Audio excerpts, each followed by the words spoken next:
শরীফের পাশে মাল রেখে দিয়েছে।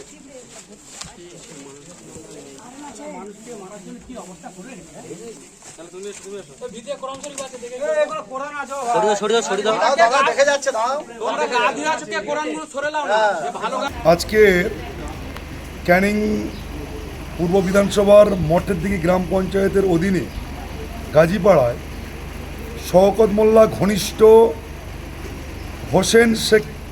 হোসেন শেখের সাগরেদ জবেদ শেখ তার বাড়ি থেকে কয়েকশো রাউন্ড গুলি পাওয়া গেছে, বন্দুক পাওয়া গিয়েছে। এই জবেদ শেখ, এই হোসেন শেখ এবং শওকত মোল্লা ক্যানিং পূর্ব বিধানসভাকে গত 15 বছর বোমা, বন্দুক, কার্তুজের মাধ্যমে সমস্ত গণতন্ত্রকে হত্যা করেছে। আজ সকালে গোপন সূত্রে খবর পাওয়া এই জবেদ শেখের বাড়ি থেকে শয়ে শয়ে বন্দুকের কার্তুজ, বোমা, বন্দুক উদ্ধার হওয়া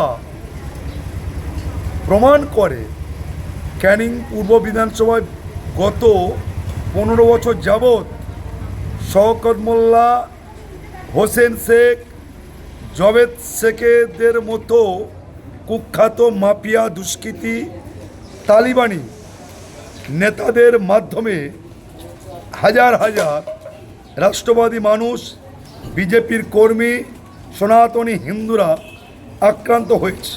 কিন্তু তৃণমূল কংগ্রেসের শাসন ব্যবস্থায় মমতা বন্দ্যোপাধ্যায়, অভিষেক বন্দ্যোপাধ্যায়ের শাসন ব্যবস্থায় জবেদ শেখ, হোসেন শেখরা দিন রাত প্রশাসনিক বন্ধুদের সামনে বোমা, বন্দুকের মাধ্যমে কতগুলো মায়ের কোল খালি করেছে সেই হিসাব প্রশাসনিক বন্ধুদের কাছে নেই।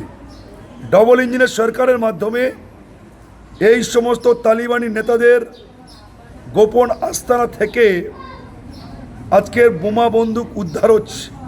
আরও হাজার হাজার ডেরা রয়েছে শওকত মোল্লার, হোসেন শেখ, তাদের সমস্ত গোপন আস্তানা থেকে সমস্ত বোমা, বন্দুক, কার্তুজ উদ্ধার হবে। শওকত মোল্লা, হোসেন শেখ গর্তে লুকিয়ে থাকলেও ডবল ইঞ্জিনের সরকার, ভারতীয় জনতা পার্টির সরকার সেই গর্ত থেকে বের করে এনে জনসমক্ষে এই সমস্ত তালিবানি নেতা, হারবাদ বাহিনীর নেতাদেরকে খুঁজে খুঁজে আর শাস্তি দেওয়া হবে। আজকে যে ঘটনা ঘটেছে, আমরা প্রশাসনিক বন্ধুদেরকে বলবো ক্যানিং পূর্ব বিধানসভার চিরুনি তল্লাশির মাধ্যমে সমস্ত গোপন আস্তানা থেকে সমস্ত বোমা, বন্দুক, কার্তুজ উদ্ধার করে গণতন্ত্রকে রক্ষা করা ভারতীয় জনতা পার্টি অর্থাৎ ডবল ইঞ্জিন সরকারের নৈতিক কর্তব্য। 4 মে নির্বাচনের ফলাফল ঘোষণা হয়েছে, নতুন সরকার গঠন করা হয়েছে। এখানে সিএম মাননীয় শুভেন্দু অধিকারী জিরো টলারেন্স, একটাও গুন্ডা মোস্তানকে বাইরে ঘুরতে দেওয়া হবে না। নির্বাচনের ফলাফলকে প্রভাবিত করার জন্য, ভোটারদের প্রভাবিত করার জন্য তৃণমূল তার গুন্ডা মোস্তানদের দিয়ে এই পশ্চিমবঙ্গকে একটা বারুদের স্তূপে পরিণত করেছে, আগ্নেয়াস্ত্র সঞ্চয় জড়ো করেছে এবং এদের যে প্রলোভন দিয়ে মানুষকে ভুল পথে পরিচালিত করেছে। ফলাফল ঘোষণা হওয়ার পর পুলিশ তার ম্যানুয়াল অনুযায়ী কাজ করছে, সংবিধান মেনে কাজ করছে। একটাও গুন্ডা মোস্তানকে বাইরে ঘুরতে দেওয়া হবে না।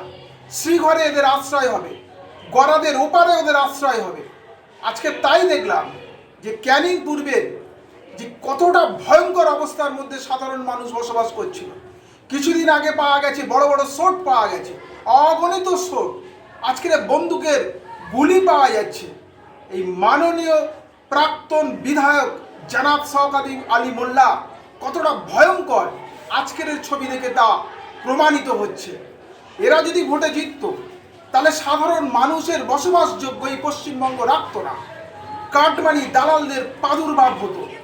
তাই এই যারা এর সঙ্গে যুক্ত এবং যারা এদের মাথা, একবারে সরাসরি বলছে শওকত আলী মোল্লার বিরুদ্ধে আইনানুগ ব্যবস্থা গ্রহণ করা হোক।